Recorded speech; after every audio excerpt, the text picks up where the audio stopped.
Police Jury Association of Louisiana, been in existence since 1924, so we're celebrating our 99th year, and we advocate for parish governments and police juries throughout Louisiana, helping them just run their day-to-day operations. We also lobby on their behalf in the state legislature and try to get funding for them for different projects or just funding for unfunded mandates and those sort of things.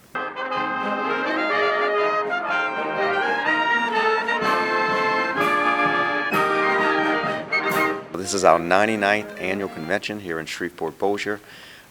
We are celebrating our 99th year and have quite a few folks, probably one of our biggest crowds ever in attendance. We have multiple breakout sessions going on right now as we speak, probably about 20 different topics, all relative to providing services to the constituent, whether it be transportation, solid waste, funding for agricultural projects, all sorts of things relative to local government and the way we operate. There's a lot of information that the Police Jury Association gets to the legislators. We have to do that in order to get money to do the projects and work on the things that we need to do parish-wide and statewide.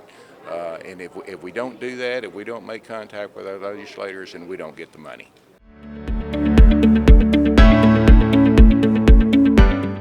Federal government a couple years ago passed a bill to give infrastructure funding for counties and parishes throughout the United States, and we have a whole bunch of money that's sitting in Washington, D.C. right now waiting for us to apply for it. So we actually started up a new corporation called LIDACOR. It's a Louisiana Infrastructure Assistance Technical Corporation. The state gave us some funding last year to provide technical assistance so that we can go in parishes and cities throughout Louisiana, help them fill out the applications for funding for relative to infrastructure projects that are in the bill. And so we, right now, as we speak, we got our funding from the state just recently, as recent as last month. And LIDACOR is just getting started, and we're going to be going into parishes and cities within the next few months so that we can start applying for this funding. It's Louisiana Infrastructure Technical Assistance Corporation, LIDACOR, and our goal is to assist local governments, our rural local governments, be able to access the IIJA projects in the federal bill. Okay. Tell us how much federal money is available for Louisiana, and what's it going to take to access that? Well, that's an interesting question because it's nationally competitive. So the only way Louisiana is going to be able to access the dollars is if they apply and they can qualify and get funded. So it's no way for me to tell you exactly how much Louisiana is going to get if they haven't applied yet. It's leveling the playing field with rural communities. So we're going to be able to work with our rural communities as a whole, so they will be nationally competitive and be able to go after these big dollars just like any other big city would. Right now, they need to be looking at what they want their priorities to be. They need to be looking at a plan for their community and also looking at their own budgets, their own finances to make sure that they have everything in line to be able to access and apply for funding. We're going to be coming in and talking to them about these things, but if they wanted to go ahead, that's what I would do, is work on our plan and work on your internal finances and making sure everything is, you got your I's dotted and your T's crossed. You'll have a lot of road projects, bridge projects. Broadband is a big issue right now, and so you'll have funding for broadband. Water and sewer is another huge issue. There's going to be money allocated for water and sewer, and you just have to apply for it. We just looked at it and said, if we don't apply for it, we'll never get it. And we met with multiple parishes and cities and said, we just don't have the capabilities, we don't have the staff to do it, we're not sure how to do it. And so that was the idea behind forming LIDACOR, so that we can go in and apply for that funding so we can bring it back to Louisiana. Well, in the rural areas, we have a lot of water issues. We have a lot of places that have aging water systems, so I see a lot of help there. I see a lot of help coming in the form of broadband as well. That seems to be a separate pot of money, but we desperately need that. As we've all experienced the pandemic, we know that children need it to be able to go for their schoolwork. So I think those are two pretty big issues. In West Baton Rouge Parish, we've actually applied for several of those grants, the infrastructure grant and the water sector grant. We weren't successful, but we were trying maybe to put too big of a project in, but we had, was going to put up some match money for it. And so we was really hoping to get that because we need a regional sewer treatment plant. That was our main goal. But we did take some of our money, that the ARPA money, we had about $5 million, and we're using that to upgrade our water system in the northern part of our parish, where we have, less population, but we still don't have good fire protection in those areas. So we were using that $5.1 million for that. And we tried to raise grant to try to have some roads that connect. We hadn't heard back on those, but we are applying for several different grants, and try to capture some of this money. We have a lot of infrastructure needs. We were successful in getting some federal money through ARPA, through the broadband program that's going to really help our parish. We're a rural parish. We don't have a great tax base, so the federal money and the state money that we can get will help us a lot. The infrastructure money would help our roads and drainage in our parish, which is a much needed items that we need in our parish. We have some bridges that need to be replaced, and we're working on some now. We have some that will be let out next year, so it is helping a lot. We needed that. We have some pretty good sized bridges in very rural parts of the parish that needed to be replaced, and it's going to be great for us. We're trying to make some improvements within our parish, some one-time needs that would benefit the parish for the next 30 years that we've not had funding from before. So we're able to do some projects that'll benefit the constituents for many, many years to come. What type of projects? We're going to do some renovations to our courthouse. Of course, we're going to do air quality to several of our facilities within our parish. Once the infrastructure program is fully spelled out, I think we anticipate what it's going to be. St. Charles will utilize the funds for some drainage and wastewater infrastructure improvements, bettering, just the way of life that we currently have. Our population has stayed pretty steady, and we need to speak to the residential needs when it comes to infrastructure there. We're developing water, taking care of water and sewer in the rural areas that right now don't have any low water pressures or just no water hardly at all at some times. So we're putting most of our money in water and sewer. For the most part, we have an interstate exchange we want to add, and we have a Highway 445 north-south that needs to be improved so that we can move more traffic. Our parish, on the east side of our parish, we don't have very robust north-south thoroughfares, so 445, and then the Fire Tower Road exchange on I-12 would be instrumental to helping our citizens for economic development, for just moving around in general, and then of course for hurricane evacuation. We're trying to maximize our infrastructure money through grant programs. We've been in close relations with our state representatives and senators to get to use these funds as matching funds so that we can elevate those funds and make them more available to us and get more bang for the buck. So. Are there any particular projects in your parish? We have all kind of road projects that we're looking at. Roads are the main issue with police jury. I mean, police jury is so much more than roads, but when you ask the people, ask the public, that's what they're going to tell you, the roads, and especially in rural areas like mine. As far as Iberia Parish goes, as far as those federal dollars from the transportation bill, we plan on using that money for bridge investment program, trying to repair about 8 bridges in Iberia Parish. We're hoping to do some work on our low-lying areas with evacuation routes from the Gulf Coast, because I am a coastal parish. We're also looking at repairing some of our roads that's subject to flooding for normal tidal influences, surges that comes in that causes flooding on some of our local roads.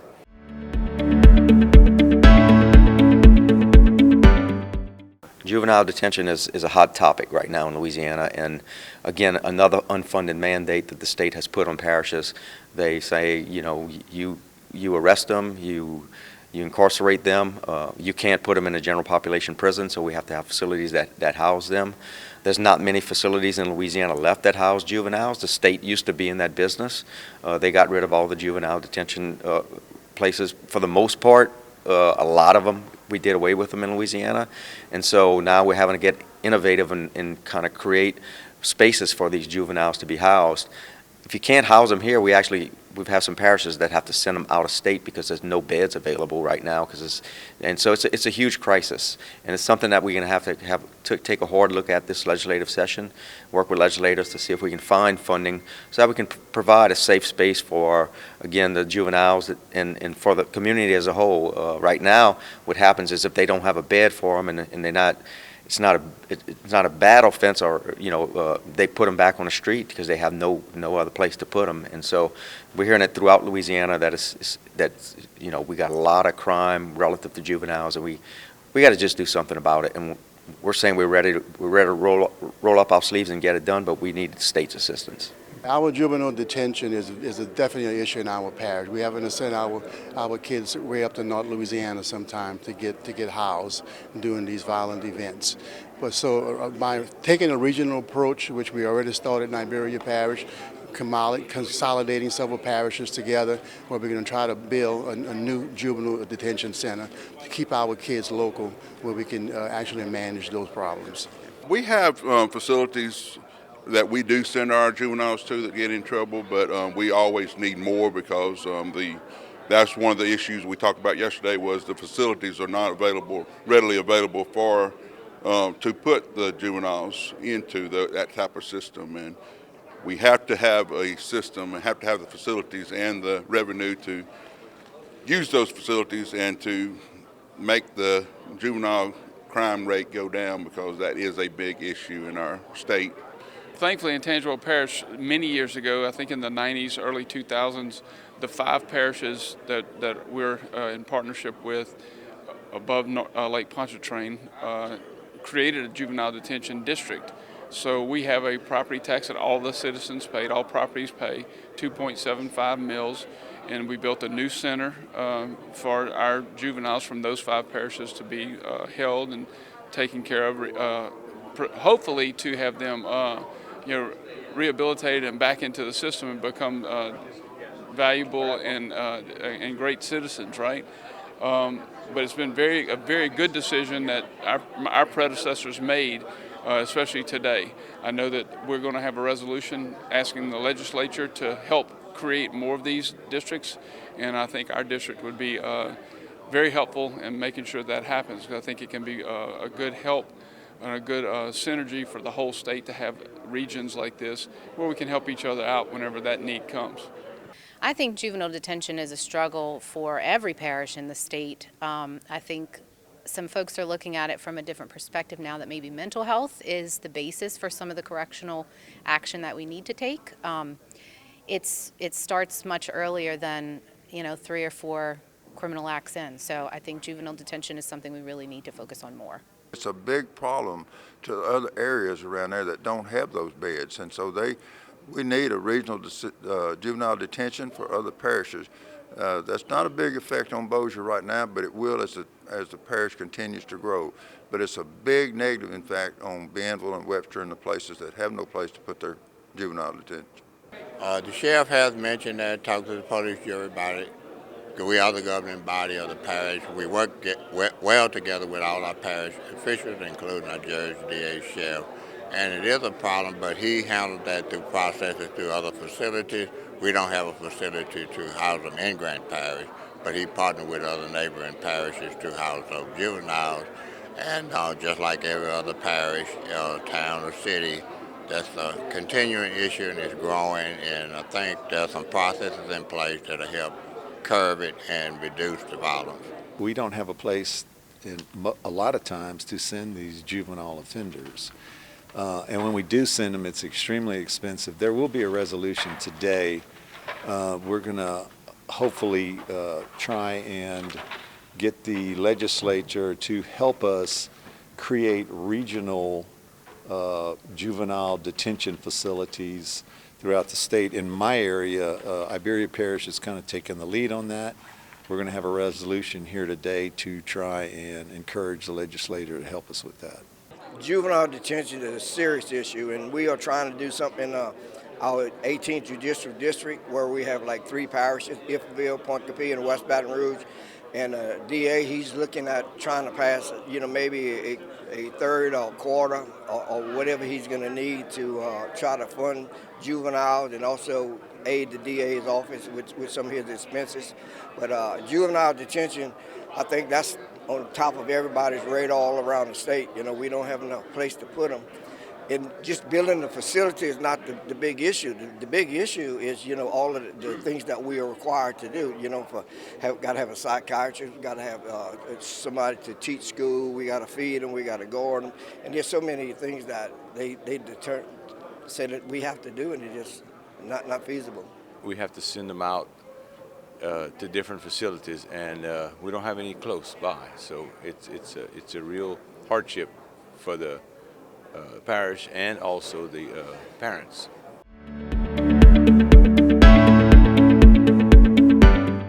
Right now in Louisiana, Louisiana taxes oil and gas as it comes out the ground, called severance tax. We have a law in the books that says that the state shares with the parish 20% of those revenues, but it has a cap on the revenues. So right now, a parish that's producing oil and gas, I can give you an example, like in Plaquemines Parish, they produce for the state about $80 million a year. You would think that they would get 20% of 80. They don't, because of the law that's on the books that says that they cap it off. So their share is only about 1.1 million. And so what we want to do is see if we can get a little bit more of a fair share when it comes to severance taxes. Those monies can be used for infrastructure projects, jail, running the jail, health units, all sorts of things. And we just feel like it would be fair for the state to share a little bit more with us. We do get it, but at a small portion. It's been capped for years, and we get way less than the parishes should get. And this would be a windfall for a lot of parishes. Do you consider this a fairness issue? Definitely, yes, sir. Years ago, when it originally started, before my time, it was supposed to be at 20%, and they claim it's never been at 20%. So we'd like to get to that number. For us, it would be a pretty big deal. We're small, we're rural, we are an oil producer. I haven't looked at the numbers in a while, but the last time this was brought to a vote, it was very substantial for us if we could get to a bigger portion of the severance tax back to the parishes, yes. It seems to be almost an issue of fairness. It does to me. I mean, Louisiana fights for a greater portion of dollars from offshore production. Parishes are fighting for a greater portion of dollars from local oil production. The situation, the law says we get 20%, and Bossier, we probably get a little over $1 million something at the beginning of the year. Well, if they gave us our 20%, that's $5 million that we could work and do a lot on our roads infrastructure. Right now, the saltwater trucks and the oil field equipment is tearing our roads up. And it's not just Bossier, that's Webster and Bienville and all other parishes in Region 4. They're doing a lot of damage. We enjoy it. We want the oil field drilling. We just can't handle the destruction it's doing to our roads and bridges. And so we just want our fair share from the state. And the state's flushed right now, and so it's a good time for them to turn over the money that they actually owe local government.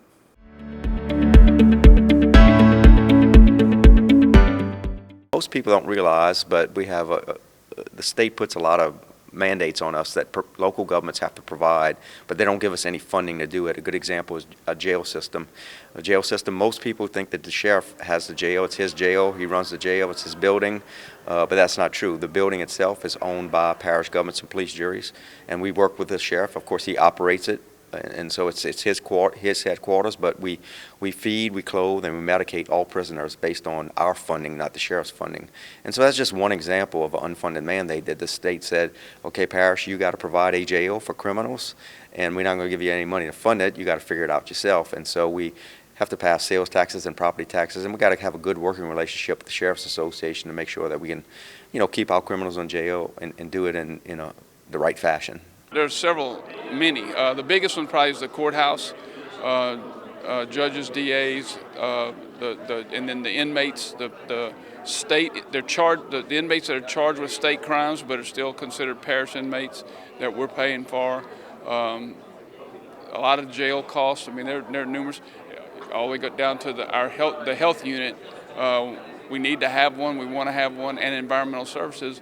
But our parish funds, most of the employees are ours, parish employees, to do state functions. So there's many places where there are unfunded mandates that we'd love to see the state address. There are some, and what we try to do is look for grants and processes that will help us, fulfill those mandates that don't come with the funds.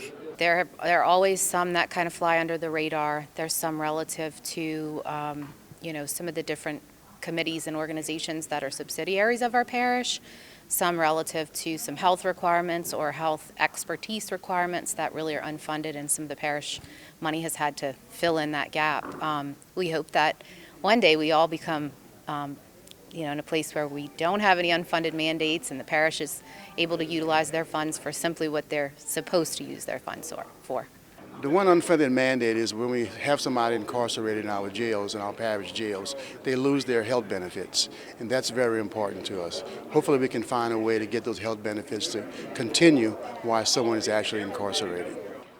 We have all kinds of unfunded mandates, the court system, the DA system, all those, the criminal court funds. We have to help them out each year at the end of the year because of shortfalls in the revenue.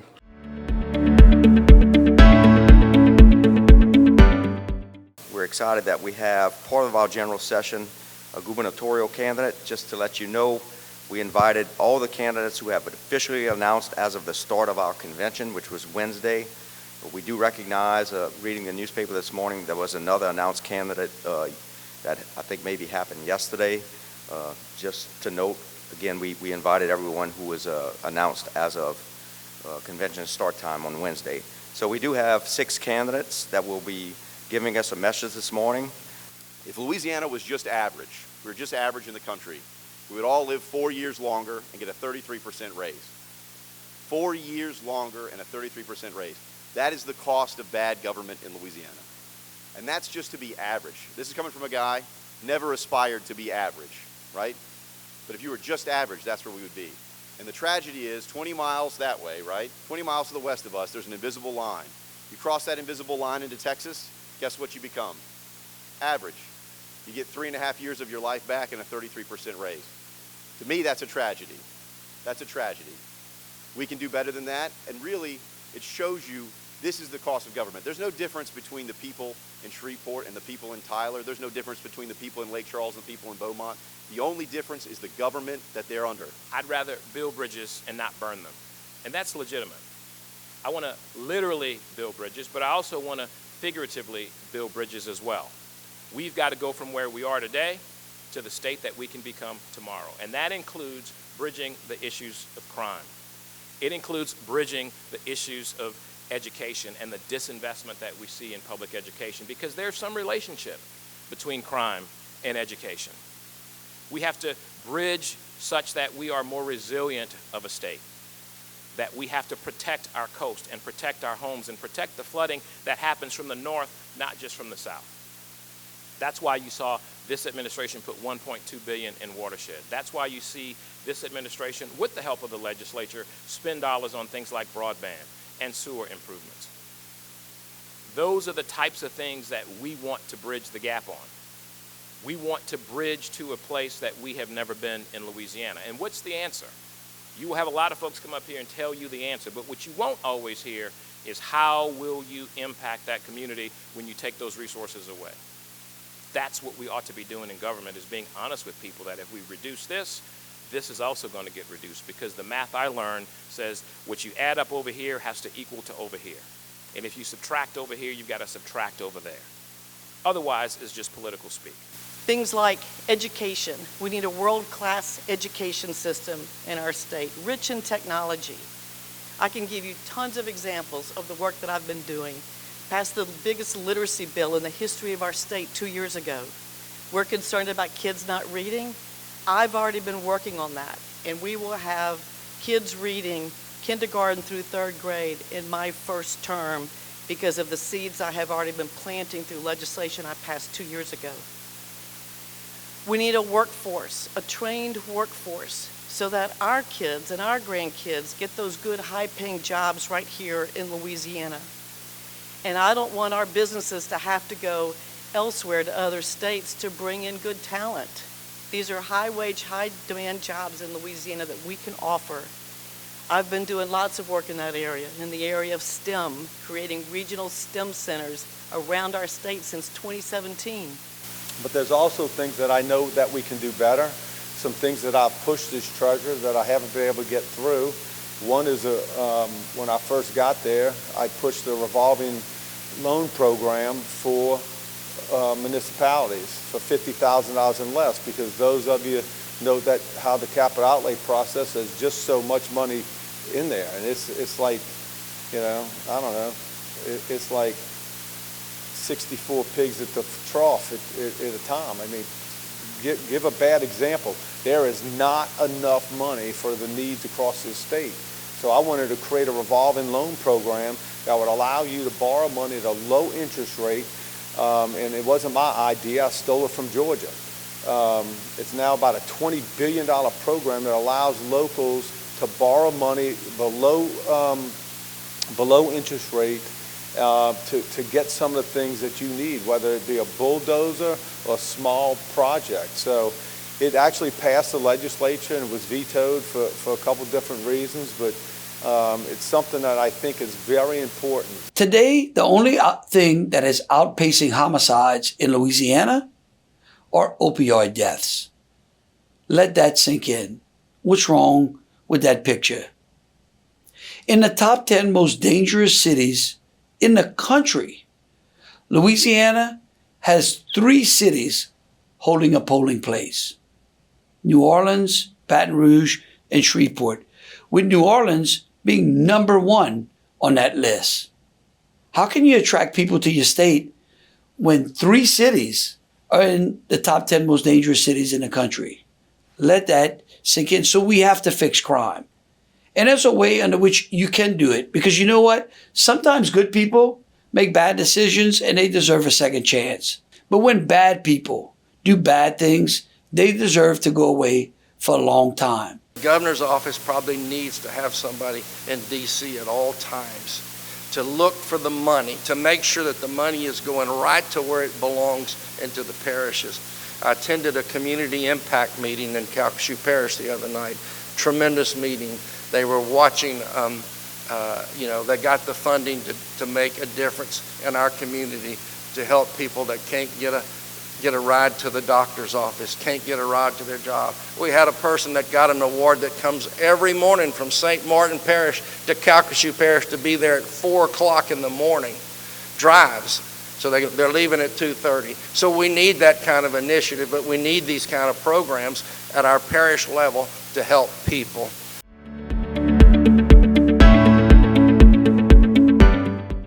So let's talk a little bit about tourism and where we're going to go. We all know 53 million people visited Louisiana in 2019.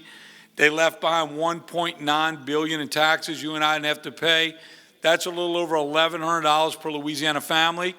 And then in 2021, 41 million people visited, a little better than we thought, but not where we want to be. So we had to think outside the box. And many of you have come up with incredible ideas, our tourism folks around the state. We said, how do we compete against every state that has doubled and tripled their tourism budget coming out of COVID? Well, what do we do best? We throw a parade. So we went out to New York, and we worked to get a float in the Macy's parade. Well, the first float they gave us, I'm like, we're not putting our name on that. We build floats. We need a wow factor. And boy, we worked back and forth, and did we wow New York. This float was the longest float ever to crawl down the streets in New York, blowing confetti out its mouth. And I'll tell you, for the first year, I didn't go this past year, but each year we stole the show. For a week leading up to the parade, in Times Square, all the screens went black, and that alligator eye appeared. And people stopped and started pointing. And then it said, it had a message each day, get ready, New York, Louisiana's coming. And people talked about it all week as that eye looked around, and Louisiana was the talk of the town. It worked so well, we went out to, so let's go out and see if we can get a float in the Rose Parade. That year, we stole the show. Best entertainment, best floral design. So this year, what were we going to do to outdo ourselves? We came up with the idea to put a riverboat. Knowing that we've got these great riverboat cruises now going up the river.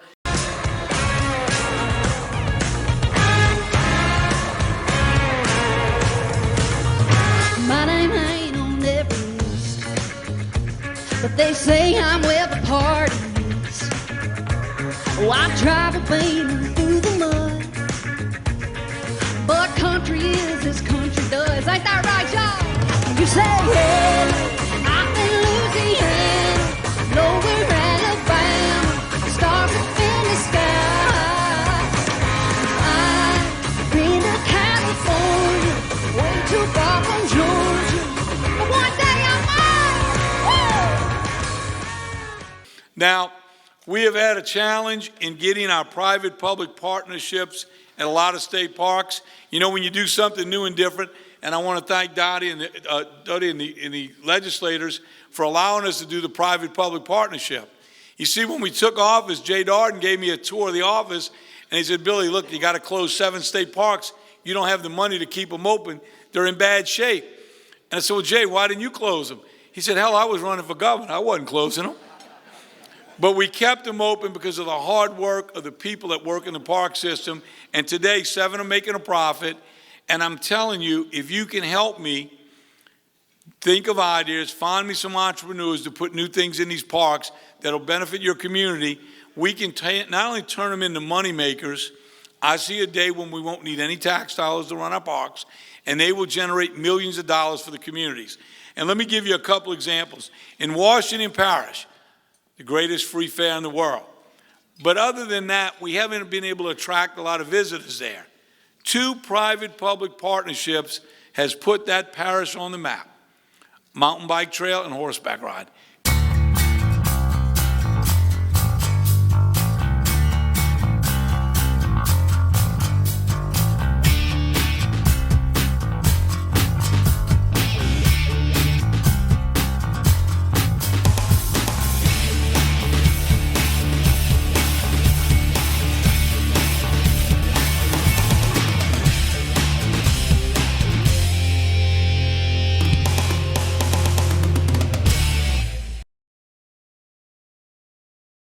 People last weekend, I think we had 11 states there, over 800 people. So most weekends, it's over 1,000 people to ride the mountain bike trail and to ride those horses. Another private-public partnership is glamping. It's a tent with a queen-size bed, and you're not sure you want to buy tent and equipment. You want to try out camping, just get a sleeping bag, rent one of these. We've got one, you got to take a canoe out into the lake on a little island by yourself. Another one here in North Louisiana, they give you bear spray. It's 3 miles back in the woods. I like the one you can drive your car right up next to. Hey, Louisiana, how are you stopping litter? In Terrebonne Parish, we put our trash in a bag. And never out the window. In Bienville, we bag it, tie it, and put a lid on it. We keep litter out of our lakes in Lafayette. And in Calcasieu Parish, we keep our truck beds clean. And we secure our loads. We need every person in every parish to stop littering and let Louisiana shine. I'm here to inspire them and to also work with them to get back to those record-breaking numbers in tourism. We've got to do everything physically possible to promote every town, city, and parish all over Louisiana to get back to those record-breaking numbers we had before COVID. And knowing coming out of COVID, many businesses, mom and pops, restaurants, shops, don't have that money to promote. We've got to pick up that slack. So I'm here to offer my help to every community to do whatever it takes to promote their fair and festival, to go shoot local videos and promote the towns and cities. Whatever it is, we've got to make sure staycation, road travelers, bus tours, see every part of this state. And we've probably got the next 1 or 2 years to get back to those record-breaking numbers so these businesses will make it through the next couple years. And I feel like we're well on our way after Mardi Gras, leading into fair and festival season. We're going to have a good year in Louisiana.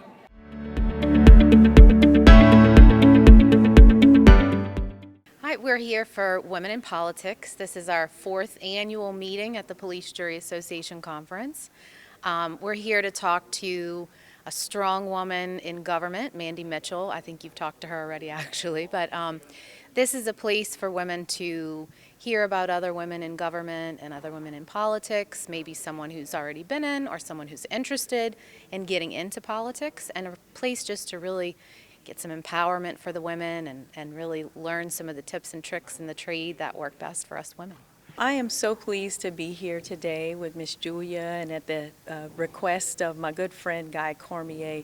My message today is about how important economic development is and being intentional about economic development, providing equitable access to economic opportunity for the people of Louisiana, and in so doing also to recognize that women indeed do deserve a seat at the table.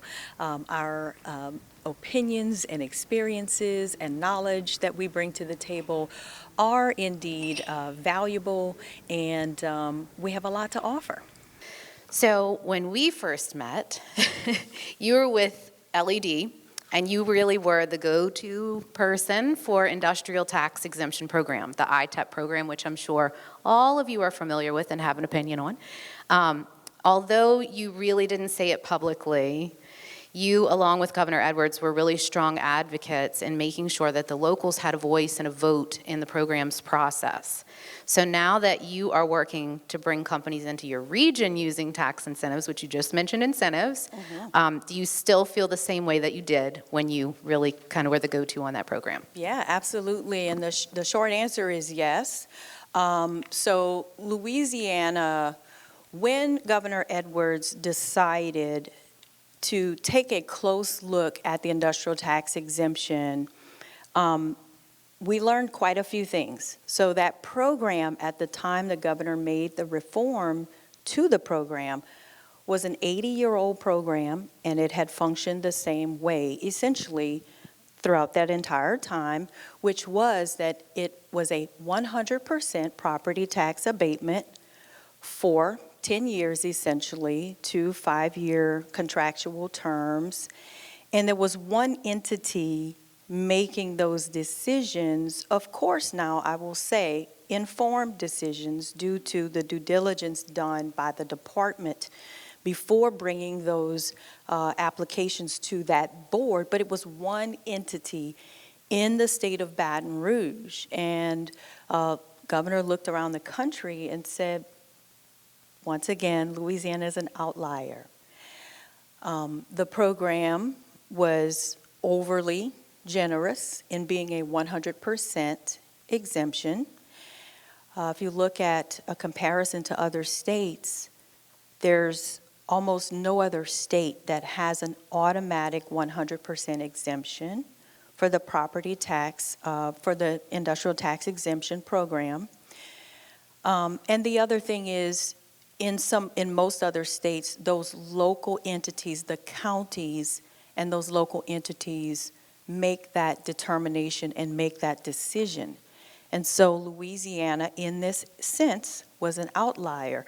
Now, it probably made good sense 80 years ago to establish the program in that manner so that Louisiana, I guess back then, could be the absolute most competitive when it comes to lowering the cost of business for manufacturers.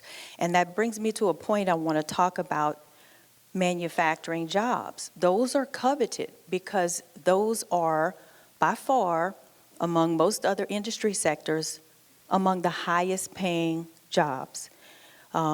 Depending on the type of manufacturing, for every one job created in a manufacturing facility, 6 to 8 other jobs are created in the community to support that operation.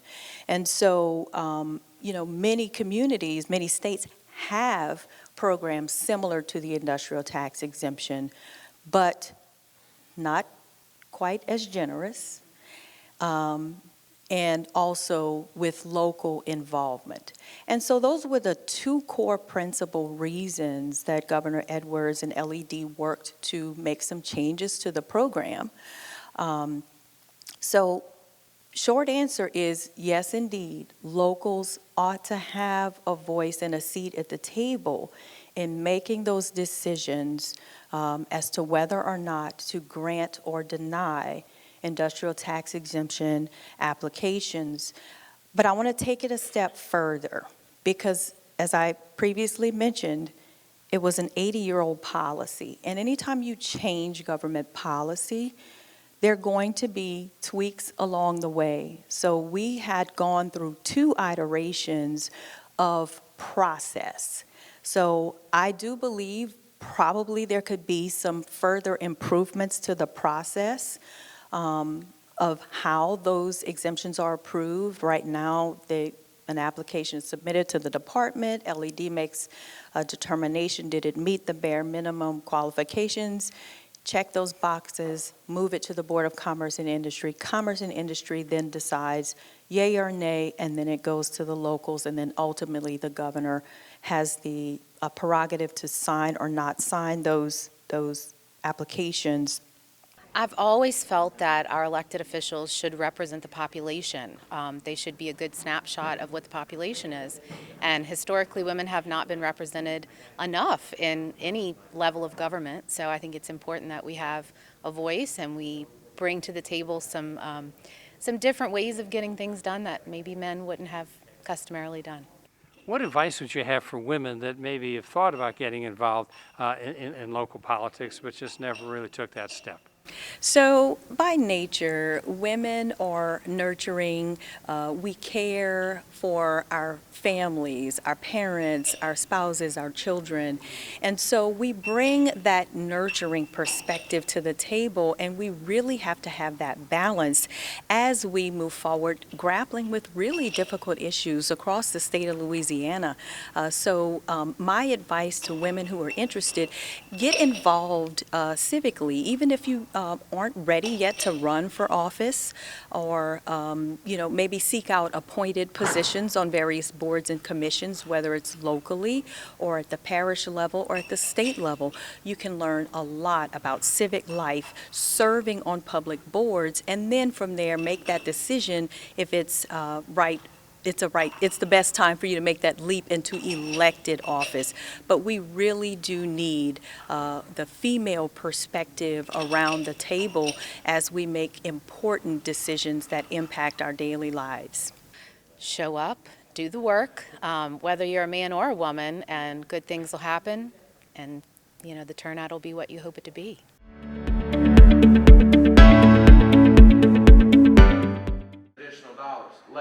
Our workshop today deals with agriculture, forestry, and aquaculture.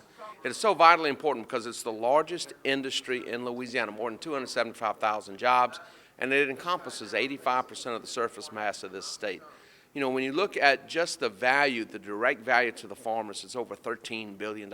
If you look at the amount of money it generates in the state, including what comes through our state to be exported, it's over $75 billion.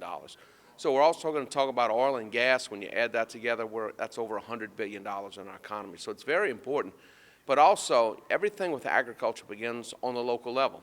And that's why it's so important for everybody to understand where we're at, where we're going, and what we need to do to get where we need to be. The infrastructure bill, that's going to be the largest amount. Our workshop today deals with, and it's really to give an update on our efforts on addressing the digital divide in Louisiana. So at the end of this month, we'll actually mark the 2-year journey of our broadband office. And if you think about what we've done over the last 3 years, in 2020, the governor partnered with the legislature to create our broadband office. I started in 21. In 22, we ran a grant program. And this year, we're really excited about a lot of the projects that are beginning to build, to start construction. And so really it's to give an update to folks on where we are and where we're headed. What kind of success stories have you seen so far? So we've had a number of success stories in places like Lafourche Parish, where Rev has built in the entire network that we've awarded already, and it's, I think, mostly, if not all, underground within a very short period of time. We partnered with Cajun Broadband to help build in St. Martin Parish, and they've built all underground to over 800 locations. We have projects in Vernon Parish that'll be done in 15 months. So this time in May, we have projects in Northeast Louisiana, which are 80% done. They're going to do their first installations on Monday, this coming Monday. So we're really excited about the speed at which these projects are moving. And really a lot of that is credited to a lot of the police jurors, the parish officials who are working to expedite the ability for these projects to be constructed for all their constituents. The COVID pandemic. Our workshop today deals with the juvenile justice problem that we have in the state of Louisiana, the things that are on tap as far as statutory to discuss that, and also kind of figure out alternative ways to handle the juvenile problem other than necessarily detention or confinement. What are the options available in juvenile? Well, normally the judge can issue a litany of tests, to mental, physical examinations, psychological examinations, and tailor a program for the juvenile. In juvenile court, unlike adult court, we're looking at rehabilitation, not punishment. So for that, we want to make sure that the judge can give them substance abuse counseling, they can do parenting classes for the parents, they can do mental health evaluations and treatment, a lot of varieties of things. They can even do tracking if they feel like they need to track the juvenile, other than necessarily putting them behind bars.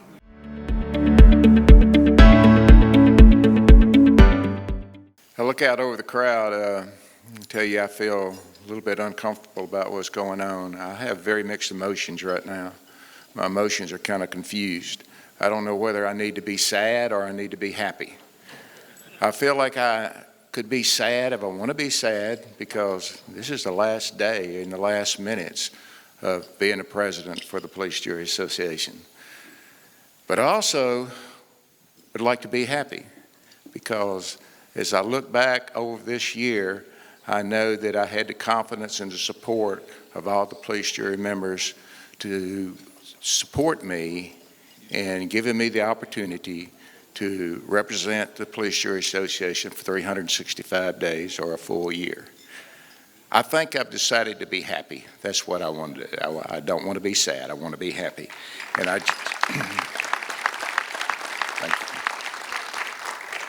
And I can honestly say that over the year, there has not been a minute or a day that has gone by that I have not enjoyed being the president of this great association. So thank you for your support, and thank you for just being there when I needed you. Appreciate it all. I hope that I represented this organization the way that you wanted me to, and I hope I represented it with the dignity that it deserves. Very great. Billy Joe, my wife.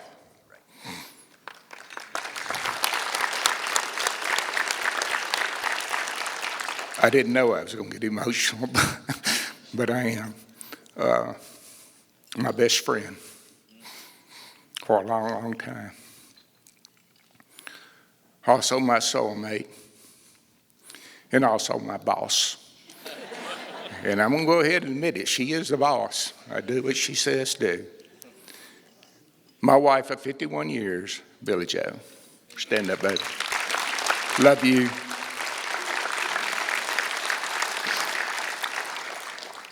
Thank y'all. God bless. Love you all.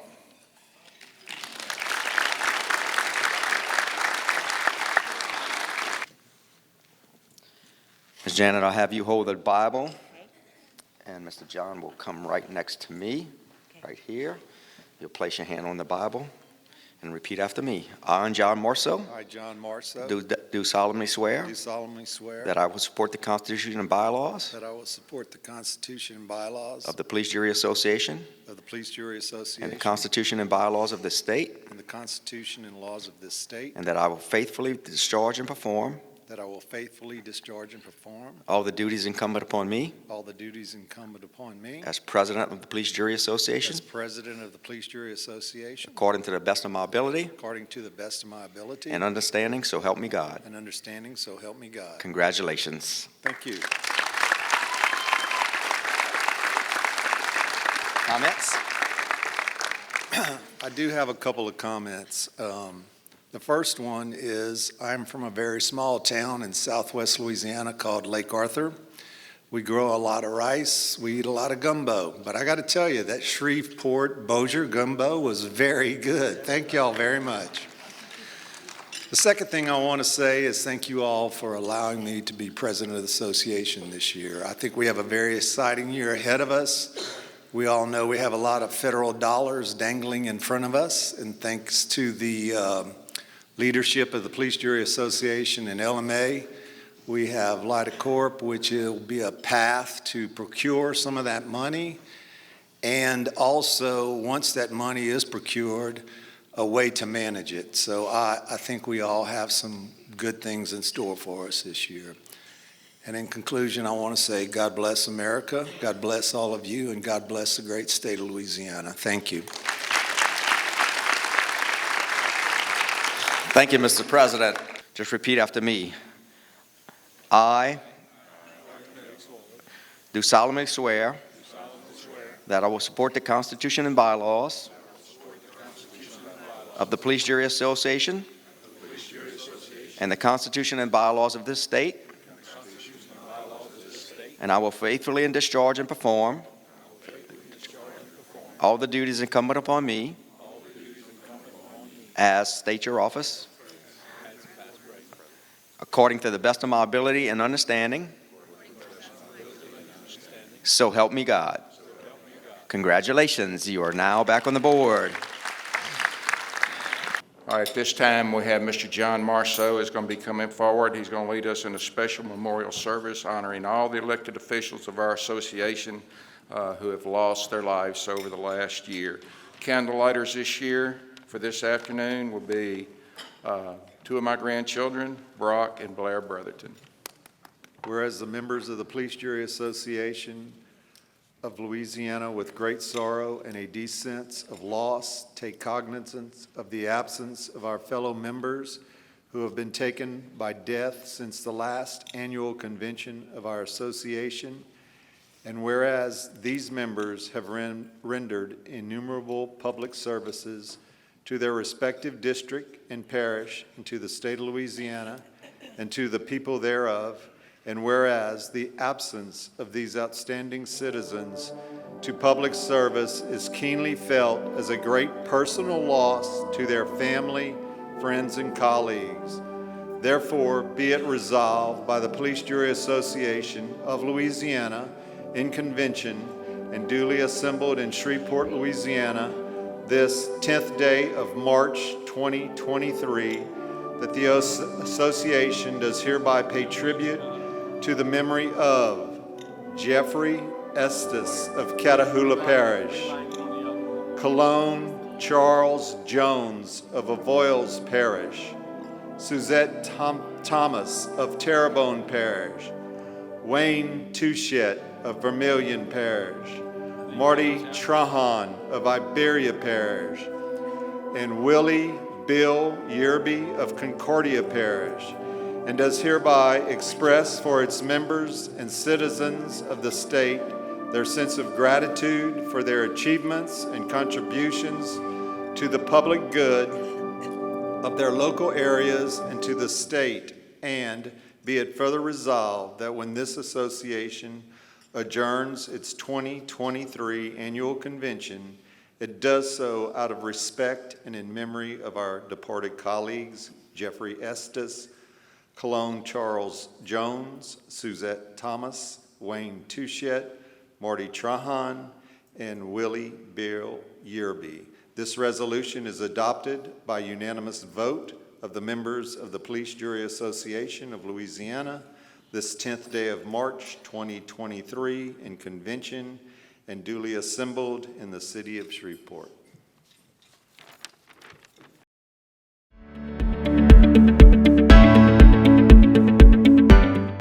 Local government is where it is. I mean, the average everyday citizen gets up in the morning, uses the restroom, flushes the toilet, probably going to go to a local government responsibility, washes their hands. The water system's probably run by local government. Going to get in their car, drive down the street, probably provided by a local government, get to a stop sign that was put up by a public employee from a local government. And so we want people to know that our association is helping all the parishes throughout Louisiana take care of those fundamental needs, not wants, but needs, everyday needs, just to live in Louisiana. Guys said it multiple times, and we are where the rubber meets the road. We have to see the people every day. It doesn't matter what socioeconomics they come from, what party they belong to. There's no such thing in local government. We are all, from Tangipahoa Parish, we're all neighbors that we see each other all the time. So we want to make sure that the state helps us do that and that we help each other do that. And I think that here, when we get to meet each other, know each other, we build some camaraderie together, that it's easy to pick up the phone and talk to one of our neighbors or even somebody from all the way across the state to talk about an issue and get help. All the stuff that falls under our umbrella, to know how hard it is to do these projects, to take care of the local government without revenue sources. And here we work diligently, constantly, all the time to try to bring more dollars home for us to be able to take care of these projects. I think local government, we are the voice of the people. They come to us, whether they got a pothole or they got a ditch that doesn't drain or whatever. And so local government is very important. And I stayed pretty active all my career. I've been the parish president for 20 years. I'm retiring after this year. So, and these conferences, you do a lot of networking and meet people and stuff that you can call in other parishes and get their opinion on how they're doing things and stuff. And it's very valuable to have local government and the contact that we do here at these meetings. Local government is where the rubber meets the road. We say it all the time. We're the closest to the people. We're the ones who see you in the grocery store and at the ball field.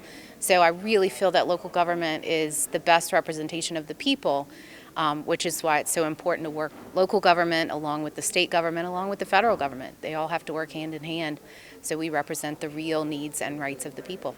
Well, local government is boots on the ground. You see your constituents on a daily basis in the grocery store or whatever. We provide the water, the parish roads, upkeep, a lot of times drainage, sometimes sewer projects, sometimes the hospital. So yeah, we're the group that's closest to the people. The local government is very important. It's your source for here locally. It gets your communities the best they can have. It gets them quality of living. Thank you so much. I appreciate that. That's great. Local government, like a lot of our speakers have said this weekend, and we know it, we are what the people see. We where the rubber hit the ground. Local government is very important because that's where all the processes, ordinance, the government, businesses that we try to bring into our parishes is done through our local officials working with our partners. Local government is so important. It is where the rubber meets the road. It really is. When people have issues, no matter if it is a police jury issue or a state issue, they normally call the police jury to have the issue resolved or try to get some kind of contact information so that they can resolve their issue. As a police jury, I try to remember that when someone calls me, their issue may seem minor to me, but to them it was a big issue or they wouldn't have called me in the first place. So I try to help them out as best I can. Local government is the boots on the road. We're the ones that take care of all the issues that every person in our parish has. Washington does their thing, the state does their thing, but when somebody needs help, they call local government. Louisiana Police Jury Association, we are in Baton Rouge, been there for a number of years. You can find us online, lpgov.org, and you can reach us out. I've got email contacts and telephone numbers, and you're more than welcome to reach out to us anytime you need something.